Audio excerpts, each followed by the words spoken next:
You ask Tiger to solve. This deals with linear equations with one unknown.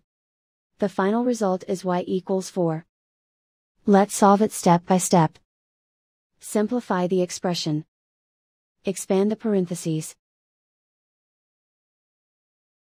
Simplify the arithmetic. Group all constants on the right side of the equation. Subtract 5 from both sides. Simplify the arithmetic.